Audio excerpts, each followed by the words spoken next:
Alhamdulillah guys, OHG kita sama-sama dirikan dan akhirnya kita capai ke tahap ni. Dan bermacam-macam liku kehidupan yang kita lalui, bermacam-macam manusia yang kita jumpa dan bermacam-macam ujian yang kita harungi. Pada satu kedai HQ ke satu kedai lagi, lepas tu buka lagi satu terpaksa tutup, pindah pula ke sini, buka lagi pula kat Cawangan Keluang, lepas tu akan datang mungkin serata Malaysia. Kita tak tahu, rezeki Allah. Inilah proses Wahnet Garage dekat Bandar Pontian.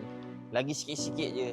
Dalam proses kita buat ni kan, kita bikin apa semua, kita nak set up ni pun macam-macam juga ujian. Kita dah terlebih daripada tarikh yang sepatutnya kita siap. Sekarang dah 20 hari bulan, lagi 10 hari je bulan 12. Bulan 12 ni kita nak beroperasi tapi ada lagi yang belum siap. Macam wiring tak settle lagi, jet pun tak test lagi, macam-macam lah. Tapi Alhamdulillah belah dalam dengan belah luar cermin-cermin tu Alhamdulillah dah siap. Tinggal yang lain-lain je.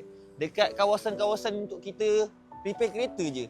Dekat bahagian belakang jangan cerita lah. Bahagian belakang memang kita belum boleh buat apa-apa. Itu fasah yang kedua. Yang ini pun ujian juga bang. Dah siap tampal terkopik. Dah runyuk. Tak boleh buat apa lah. Nak buat macam mana kan. Tak apa. Itu nanti dia repair balik semula. Inilah ruang tamu kita. Tapi tak siap lagi lah. Tak TV belum ada lagi. InsyaAllah tak lama lagi ada. Setakat ni tayar yang paling murah kita ada RM128 untuk sesi 15. Tapi korang relax dulu. Bulan 12 ni insyaAllah kita dapatkan harga yang paling murah untuk korang. Untuk tayar lah. Terima kasih kepada semua yang support kita, yang support OHG daripada mula sampailah sekarang. Teruskan support untuk kita terus berkembang dekat market, dekat industri kita ni. Industri kita akan lebih gempak, lebih power, lebih padu. Terima kasih dulu korang support. Terima kasih banyak dulu.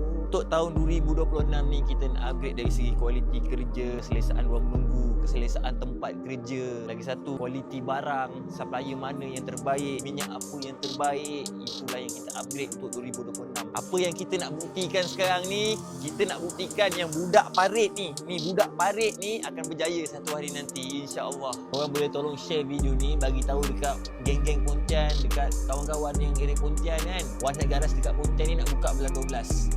Rasmi dia bulan 1 2026. Itu memang dah hari 4 lah kan. InsyaAllah.